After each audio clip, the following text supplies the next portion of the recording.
Nothing entices like a good mystery. Adherents of cryptozoology, effectively real-life monster hunters, take this sentiment to heart and promote their cause with missionary zeal as they scour the globe for creatures that have long eluded discovery. Given its frequent tendencies towards sensationalism, it is perhaps understandable that established science has rejected this curious discipline, relegating it to the realm of cranks and attention seekers. Yet it has gained considerable appeal in popular culture.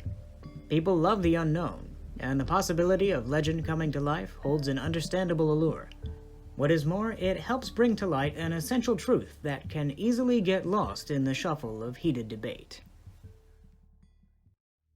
In an earlier video, I outlined some of the lessons we learn from monsters as portrayed in fiction. Today, I want to offer a key takeaway from the discussion surrounding potentially real monsters.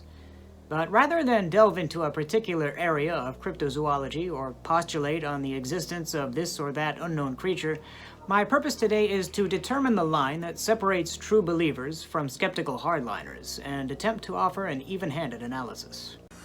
I'm Tyler Martin, and this is Monsters from the Id.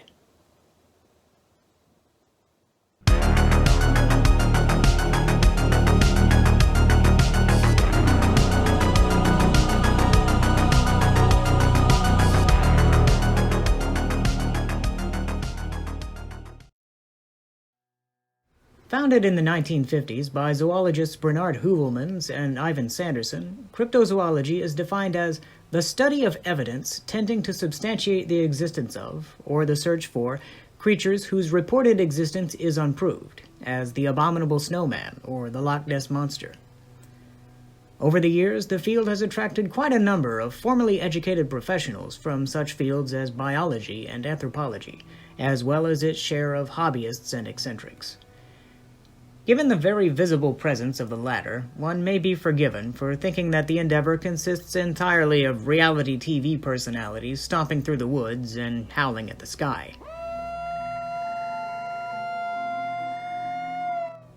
But for many, it is a genuine quest for truth. Stories of unusual creatures abound in folk traditions around the globe. And, after all, many of the animals we know today, such as the gorilla and giant squid, were once considered by the modern world to be nothing more than legend. Could not other such beasts have eluded the prying eye of science? On the surface, that's not exactly an unreasonable premise, but given that this upstart field of study seeks to explore beyond the boundaries normally set by mainstream research, the broader academic community tends to reject the hypotheses put forward by cryptozoologists. The basic scientific principles of skeptical inquiry and weighing of hard evidence allow little quarter for theories that are supported largely by hearsay, eyewitness testimony, and the occasional blurry photograph. In the face of numerous documented hoaxes and a scarcity of material proof, how can one help but remain doubtful? It is here we must tread with particular care. In today's soundbite-driven world, it has become the norm to forego critical thinking and take a firm stance on a given issue, usually by parroting the talking points that appeal to us personally, in order to gain a sense of validation from our peers. Thus, the old debates surrounding cryptozoology, as with countless other subjects, become further and further entrenched. We have parties on the one hand accepting every dubious claim with astonishing credulity, belying their claim to objectivity, while their counterparts on the other refuse to countenance the very possibility of things that might lie beyond the scope of our current understanding, which is equally faulty. When the topic is raised, emotions burn hot, and rational discourse falls by the wayside.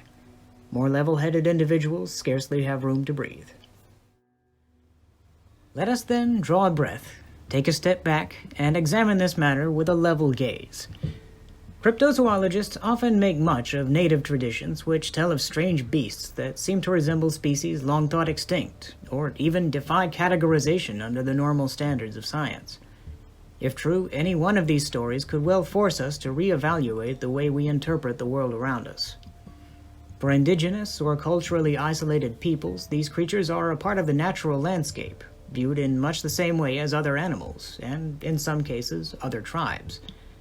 Their adherence to a way of life to which concepts like scientific inquiry are completely alien can complicate attempts at investigation. From an objective standpoint, an investigator would be very wrong to accept any unusual claim at face value, accepting every story as literal fact without due diligence. To do so amounts to rank pseudoscience and threatens to render the pursuit meaningless.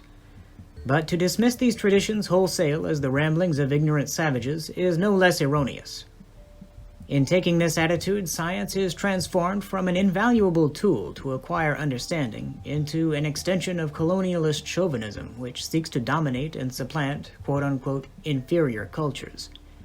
Indigenous peoples are much more intimately familiar with their environments than outsiders, and while difficulties may arise, respecting that fact is bound to be more productive than ignoring or ridiculing their point of view. To put it simply, we are all people. Different circumstances, experiences, and upbringings will naturally result in different ways of viewing things.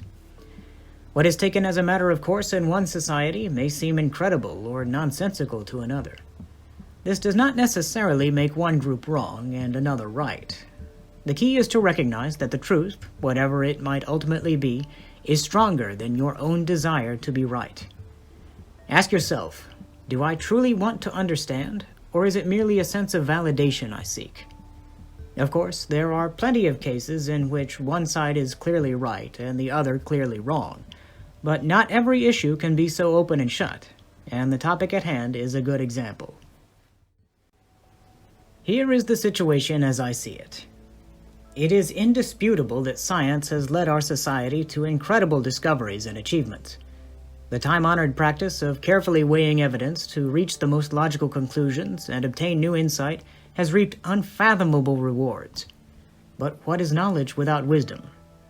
For it is equally beyond doubt that, through the thoughtless and irresponsible abuse of this hard-won knowledge, we have wrought great harm upon ourselves and countless other species with which we share this planet. It is this very hubris that the monsters of fiction serve to warn us against. And we must also consider this dilemma with regard to the possibility of so-called monsters in the real world. If our pursuit of learning is tainted by a selfish desire to legitimize our own need to be right, we create an environment hostile to discovery and positive growth. Whatever its worthiness as a field of study, cryptozoology does attempt to address a very simple truth, that our present grasp of the facts is incomplete. There will always be new things to learn and new revelations to challenge established thinking and methodology. This principle is fundamental to science as we know it. In the words of anthropologist Gregory Forth, if trained zoologists and other academics were more open-minded, then there shouldn't be any such thing as cryptozoology, because research into the possible existence of undiscovered animals would be part of ordinary zoology. With this in mind, we would do well to admit to ourselves that we are even now evolving. The way our society interprets experience and learning is destined to change with the centuries. To people in the far-flung future looking back on our time, the current arguments surrounding the cryptid problem may seem quaint and bizarre, just as we view many ancient beliefs and customs as odd. The sooner we realize that our knowledge is and shall always be a work in progress, the better off we'll be. For all we know, there could be wondrous discoveries lying right around the corner, just waiting for us to get over ourselves. In this video, I have endeavored to paint as balanced a picture as possible of the situation and offer a little insight. Personally, I find the idea of the unknown tantalizing and am fascinated by the topic of real-life monstrosities. In fact, I believe that, at least in some cases, the truth may be even more interesting than we dare to imagine. But what do you think? Sound off in the comments. If you enjoyed this video, don't forget to give it a like and subscribe for more Monsters from the Id. As always, thank you for joining me. I'll see you next time.